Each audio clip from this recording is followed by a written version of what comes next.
देखो किसी भी देश का जो वास्तविक धन माना जाता है वो किसको माना जाता है, वहाँ के निवासियों को माना जाता है।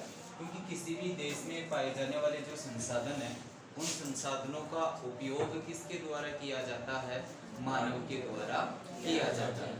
इसलिए मानव को किसी भी देश का वास्तविक धन माना जाता है या मानव को क्या कहा जाता है, संसाधन कहा जाता है। क्योंकि मनुष्य अपने ज्ञान से, कौशल से, तकनीकी से, प्रौद्योगिकी का मतलब होता है किसी वस्तु को बनाने में जो ज्ञान सहायक होता है वो क्या कहलाता है, प्रौद्योगिकी कहलाता है। ठीक है। इनसे प्रकृति में पाए जाने वाले जो संसाधन हैं उनका रूप परिवर्तन कर उसको विभिन्न आकार में ढालकर अपने लिए क्या बनाता है, उपयोगी बनाता है। उस कंडीशन में प्राकृतिक संसाधनों का क्या होता है, विकास होता है। इसलिए मानव को संसाधनों का जनक कहा जाता है। या किसी भी देश का जो वास्तविक धन माना जाता है वो किसको माना जाता है, वहाँ के लोगों को माना जाता है। क्योंकि उस क्षेत्र में पाए जाने वाले जो संसाधन है या उस देश में पाए जाने वाले जो संसाधन है उन संसाधनों का जो उपयोग किया जाता है वो किसके द्वारा किया जाता है, मानव के द्वारा, लोगों के द्वारा किया जाता है। उसके बाद में हम बात करें संपूर्ण विश्व की जो कुल जनसंख्या है वो 7 अरब है। 2011 की जनगणना के अनुसार हमारे देश की बात की जाए तो हमारी जनसंख्या 121 करोड़ है। उसके बाद में भारत की वार्षिक जो जनसंख्या वृद्धि दर दर्ज की गई है, कितनी प्रतिशत की दर से वो बढ़ी है, वो 1.9% से बढ़ी है।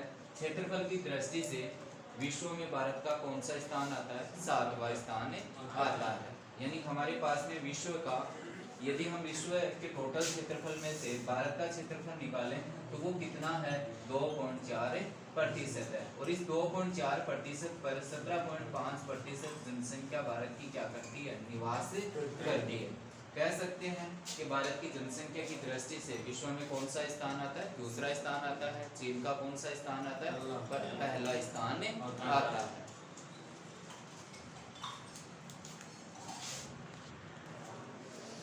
उसके बाद में देखो, यदि हम बात करें विश्व के सर्वाधिक जनसंख्या वाले देशों की, जिनकी विश्व में सर्वाधिक क्या पाई जाती है, जनसंख्या पाई जाती है। पहला नंबर आता है चीन का, दूसरा नंबर आता है भारत का, तीसरा नंबर आता है संयुक्त राज्य अमेरिका का, चौथा नंबर आता है इंडोनेशिया का, पांचवा नंबर आता है ब्राजील का, छठा नंबर आता है पाकिस्तान का, सातवां नंबर आता है बांग्लादेश का, आठवां नंबर नाइजीरिया का, और 9वां नंबर आता है रूस का, और 10वां नंबर किसका आता है, जापान का। ये विश्व के वो सर्वाधिक देश हैं जिनकी जनसंख्या क्या पाई जाती है, सर्वाधिक पाई जाती है। और इसमें अधिकतर लगभग एशिया महाद्वीप के जो देश हैं वो पाए जाते हैं जिनकी जनसंख्या सर्वाधिक पाई जाती है। प्रश्न आ सकता है विश्व की सर्वाधिक जनसंख्या वाला देश कौन सा है, तो उसका आंसर होगा चीन।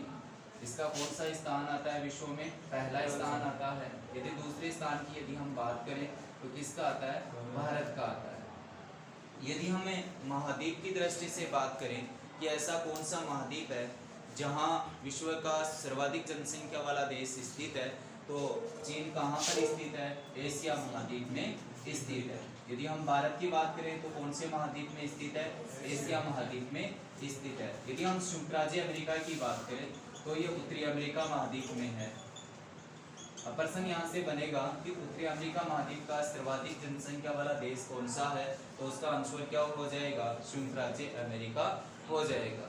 उसके बाद में इंडोनेशिया है, विश्व में इसका कौन सा स्थान आता है, 4th स्थान आता है। कौन से महाद्वीप में है, एशिया महाद्वीप में है। यदि एशिया महाद्वीप की दृष्टि से बात की जाए, विश्व की दृष्टि से बात न करके यदि एशिया महाद्वीप की दृष्टि से बात की जाए तो इंडोनेशिया महाद्वीप का जनसंख्या दृष्टि से कौन सा स्थान आता है, तीसरा स्थान आता है। उसके बाद में हम ब्राजील की यदि हम बात करें तो ब्राजील दक्षिणी अमेरिका महाद्वीप का देश है, लैटिन अमेरिका का देश है। और यदि हम यहाँ से क्वेश्चन बनाएं कि दक्षिणी अफ्रीका महाद्वीप का सर्वाधिक जनसंख्या वाला देश कौन सा है, तो उसका आंसर क्या हो जाएगा, ब्राजील हो जाएगा।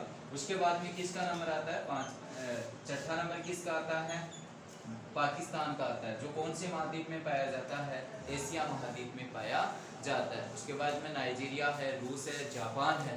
लगभग इसमें विस्तृत जनसंख्या वाले जो देश हैं वो कौन से महाद्वीप में बसे हुए हैं, एशिया महाद्वीप में बसे हुए हैं। और एशिया महाद्वीप के दक्षिणी पूर्वी भाग में स्थित है।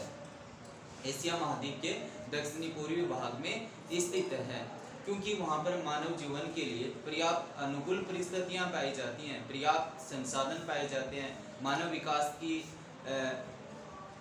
विकास की विभिन्न प्रकार की सुविधाएं पाए जाने के कारण, एक समतल मैदानी भाग होने के कारण, वहाँ की जो जलवायु है वो शीतोष्ण कटिबंधीय होने के कारण, नदी घाटी क्षेत्रों का विकास होने के कारण वहाँ पर जनसंख्या क्या पाई जाती है, एशिया महाद्वीप के दक्षिणी पूर्वी भाग में सर्वाधिक जनसंख्या पाई जाती है। अकेले एशिया महाद्वीप में विश्व की 60% जनसंख्या क्या करती है, निवास करती है। यदि हम जनसंख्या घनत्व की दृष्टि से बात करें तो विश्व में सर्वाधिक जनसंख्या घनत्व की दृष्टि से सबसे बड़ा जो महाद्वीप कौन सा है, वो एशिया है। उसका जनसंख्या घनत्व कितना है, 146 व्यक्ति प्रति वर्ग किलोमीटर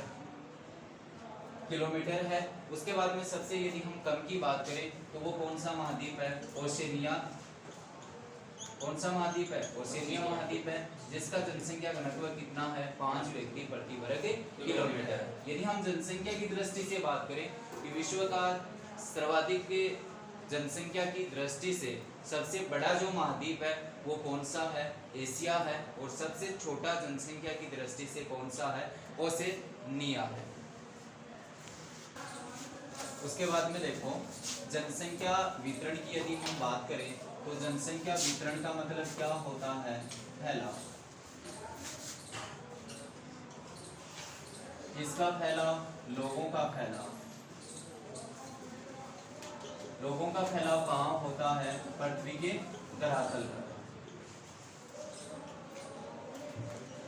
अब कई ऐसे क्षेत्र हैं जहां जिन क्षेत्रों पर जो जनसंख्या है उसका जो वितरण पाया जाता है वो कम पाया जाता है, और कई ऐसे क्षेत्र हैं जहां जनसंख्या विस्तृत रूप से, संघन रूप से क्या करती है, निवास करती है। परंतु ऐसे कुछ भौतिक, सामाजिक और आर्थिक कारण होते हैं जो मनुष्य के जीवन यापन को और निवास करने को प्रभावित करते हैं। यदि वो इनके अनुकूल पाए जाते हैं तो वहाँ लोग अधिक निवास करते हैं, और यदि वो उनके प्रतिकूल पाए जाते हैं तो वहाँ पर विश्व के जनसंख्या के जो आंकड़े हैं उनका अध्ययन करने से यह पता चला है कि उनके पास में क्षेत्रफल अधिक है परंतु वहाँ जनसंख्या क्या पाई जाती है, कम पाई जाती है। यहाँ से देखो तीन चार क्वेश्चन बनते हैं। विश्व जनसंख्या वितरण को प्रभावित करने वाले कारकों को समझाइए, है ना। एक क्वेश्चन बनता है जनसंख्या घनत्व को प्रभावित करने वाले कारकों को समझाइए। एक क्वेश्चन बनता है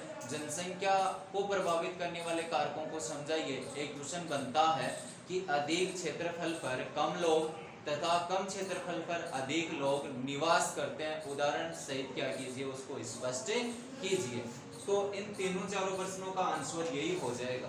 उसके अंतर्गत यदि हम भौतिक कारकों की बात करें, इसको भौगोलिक कारक भी बोला जाता है, भौतिक कारक भी बोला जाता है, यानी जो प्राकृतिक वातावरण होता है, प्राकृतिक जो तत्व होते हैं वो भी मानव के जीवन को, उसके बसाव को, उसके आर्थिक जो क्रियाएं हैं, जो मनुष्य के द्वारा जो कार्य किया जाता है उसको क्या किया जाता है, प्रभावित किया जाता है। इसमें पहला है जल की उपलब्धता। जिन क्षेत्रों में पर्याप्त मात्रा में जल की उपलब्धता पाई जाती है वहाँ पर जनसंख्या वितरण अधिक पाया जाता है, लोग अधिक निवास करते हैं, क्योंकि जल ही, यदि जल के संदर्भ में कहा जाए तो जल ही क्या माना जाता है, मनुष्य का जीवन माना जाता है। मनुष्य के द्वारा किए जाने वाले विभिन्न जो कार्य हैं उन कार्यों के लिए जीवन का क्या माना, जल का क्या माना जाता है, उपयोग माना जाता है। वो कार्य बिना जल के क्या नहीं किए जा सकते, संभव नहीं किए जा सकते। जल का उपयोग विभिन्न कार्यों में किया जाता है, पीने के रूप में किया जाता है, नहाने धोने के रूप में किया जाता है,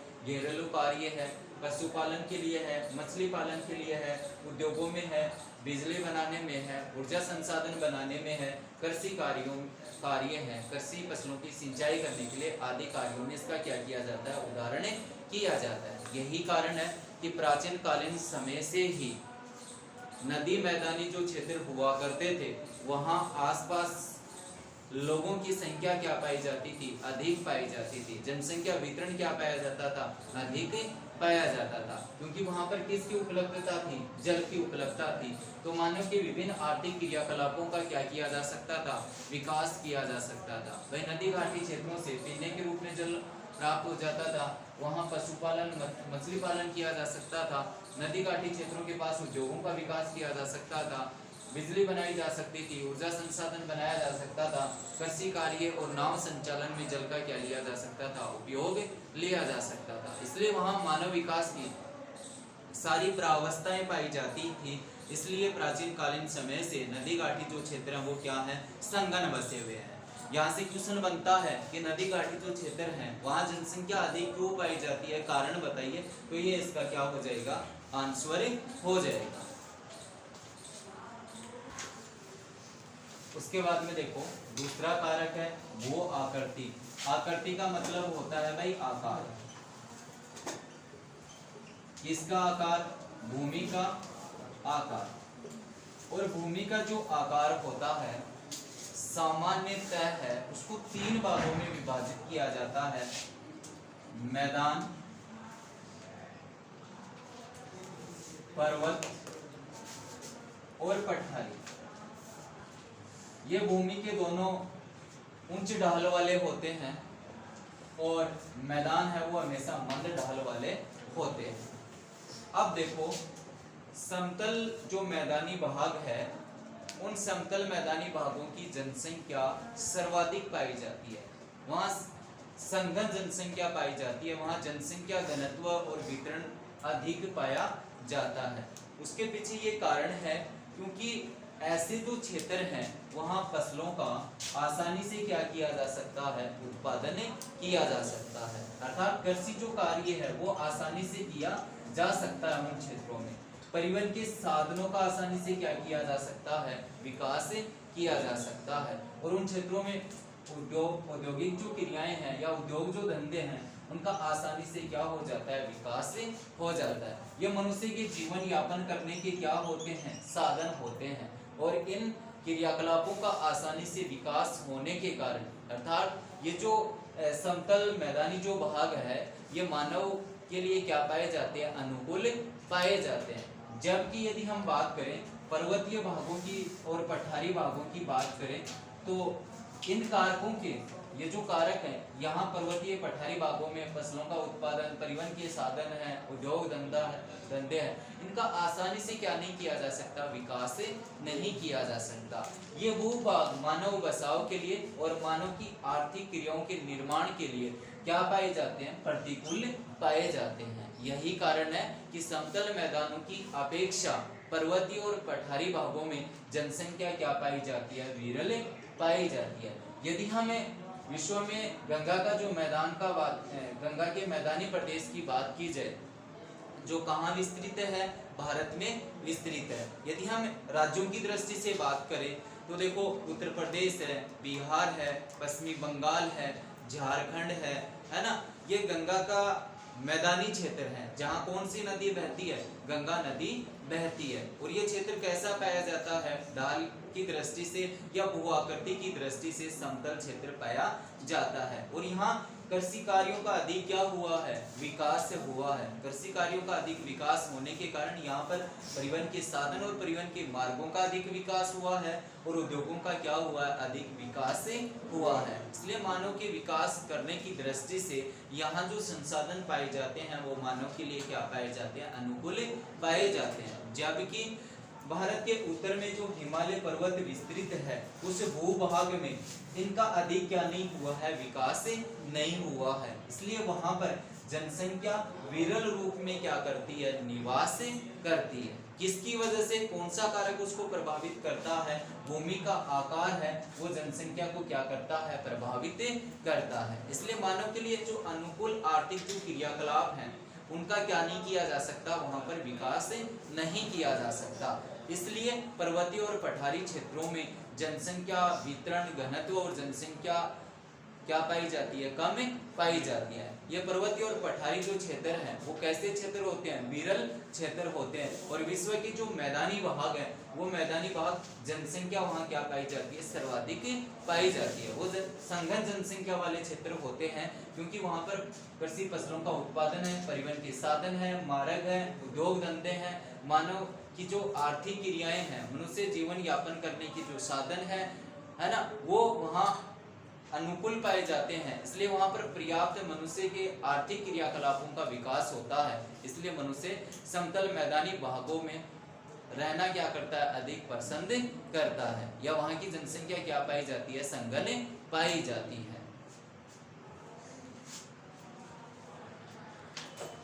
उसके बाद में यदि हम जलवायु की बात करें तो देखो जलवायु किसे कहते हैं, वे मौसमी दशाएं जो किसी क्षेत्र में लंबे समय तक क्या होती हैं, बनी हुई रहती है, उसको क्या कहा जाता है, जलवायु कहा जाता है। ऐसी वायुमंडलीय दशाएं जो किसी क्षेत्र पर लंबे समय से बनी हुई है उसको क्या बोला जाएगा भाई, जलवायु बोला जाएगा।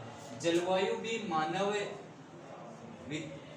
मानव के बसाव को, है ना, और उसके जीवन यापन करने की जो साधन है, क्रियाकलाप है, उनको जलवायु क्या करती है, प्रभावित करती है।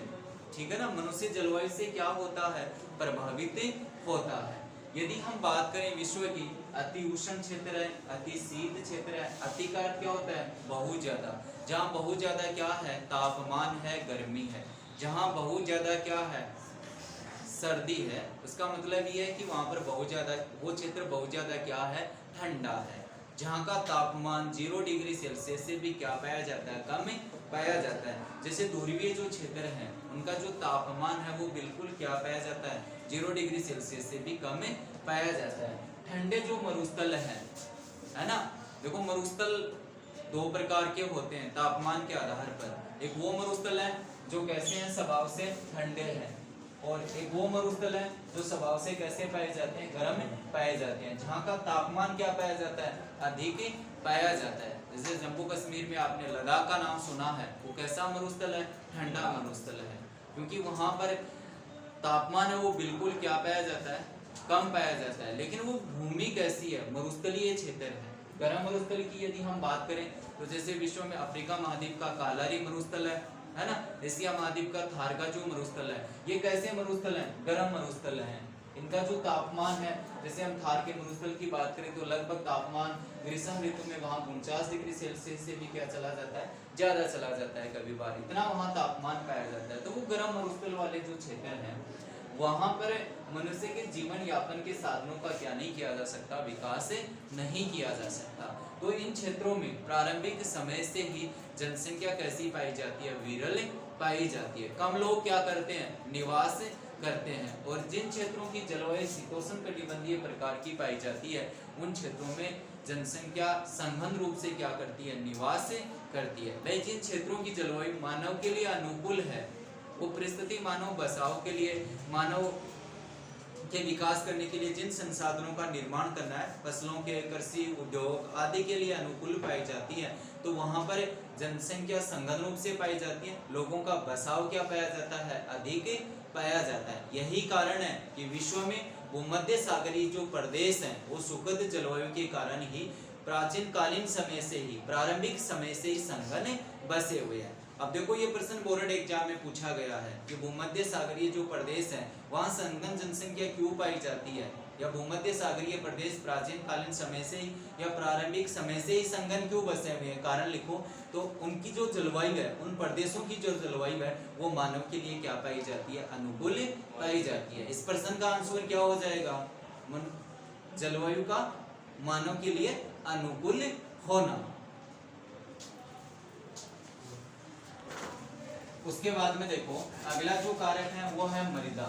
देखो जिन क्षेत्रों की मृदा उपजाऊ पाई जाती है, जैसे मान लो दोमट मृदा है, काली मृदा है और जलोढ़ मृदा है, ये कृषि के लिए क्या मानी जाती है, उपयुक्त मानी जाती है। यहाँ कृषि फसलों का उत्पादन क्या होता है, अधिक होता है। अब यहाँ कृषि कार्य अधिक होगा तो परिवहन के साधनों का भी क्या होगा, विकास होगा। और यदि कृषि का उत्पादन अधिक होगा तो कृषि पर आधारित जो उद्योग है उनका भी अधिक क्या होगा, विकास होगा। लोगों को रोजगार क्या मिलेगा, अधिक मिलेगा। जीवन यापन करने के साधन क्या मिलेंगे, अधिक मिलेंगे। यही कारण है कि विश्व में जिन क्षेत्रों की दोमट, काली और जलोढ़ मृदा पाई जाती है वहां जनसंख्या सघन रूप से क्या करती है, निवास करती है। और जहां अनुपजाऊ मृदा पाई जाती है उन क्षेत्रों में जनसंख्या विरल रूप से क्या करती है, निवास करती है।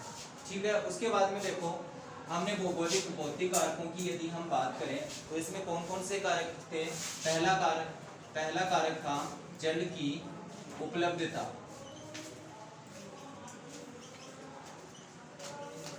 दूसरा कारक है इसमें भूमि का आकार कहते हैं या भू आकृति। भू आकृति, इसको भूमि का स्वरूप भी कहा जा सकता है, भूमि स्वरूप भी लिखा जा सकता है, भूमि का आकार भी लिखा जा सकता है यहाँ पर। उसके बाद में नंबर 3 पे कौन सा था, जलवायु। और नंबर 4 पर क्या है, मृदा।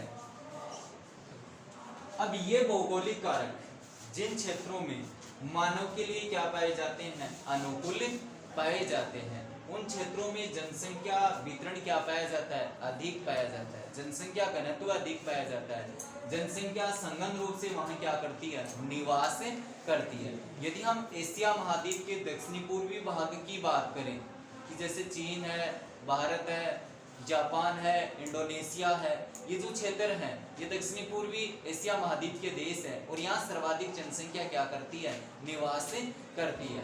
लगभग विश्व की अकेले इस महाद्वीप में 60% जनसंख्या क्या करती है, निवास करती है। लेकिन ये भौतिक या भौगोलिक जो कारक हैं वो इनके लिए क्या पाए जाते हैं, अनुकूल पाए जाते हैं। जैसे अफ्रीका महाद्वीप में जनसंख्या जो है वो विरल रूप में क्या करती है, निवास करती है, क्योंकि उसका अधिकांश जो भाग है वो कैसा भाग है, मरुस्थलीय भाग है।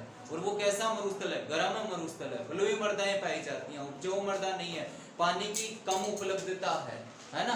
तो वहां कृषि, उद्योग और परिवहन के साधनों का अधिक क्या नहीं हुआ, विकास नहीं हुआ। इसलिए मनुष्य उन क्षेत्रों में रहना क्या नहीं करता, पसंद नहीं करता। मनुष्य उन्हीं क्षेत्रों में रहना पसंद करता है जो भौगोलिक कारक उसके क्या पाए जाते हैं, अनुकूल पाए जाते हैं। जैसे विश्व के मैदानी जो भाग हैं, नदी घाटी जो क्षेत्र है, वहां जल की उपलब्धता है, भूमि का आकार समतल है, जलवायु मनुष्य के लिए अनुकूल पाई जाती हैं, मृदाएं उपजाऊ पाई जाती हैं, इसलिए उन क्षेत्रों में संघन क्या पाई जाती है, जनसंख्या पाई जाती है। जबकि अति शीत जो क्षेत्र है, अति उष्ण क्षेत्र है, ठंडे मरुस्थल है, गर्म जो मरुस्थल है, पर्वतीय और जो पठारी भाग है, उन क्षेत्रों में जनसंख्या विरल रूप से क्या करती है, निवास करती है, क्योंकि वहां मनुष्य से संबंधित आर्थिक जो क्रियाएं होंगी उनका क्या नहीं किया जा सकता, विकास नहीं किया जा सकता। भाई जहाँ वहाँ कृषि है, उद्योग है, परिवहन है, इन आर्थिक क्रियाओं का क्या नहीं होगा, विकास नहीं होगा।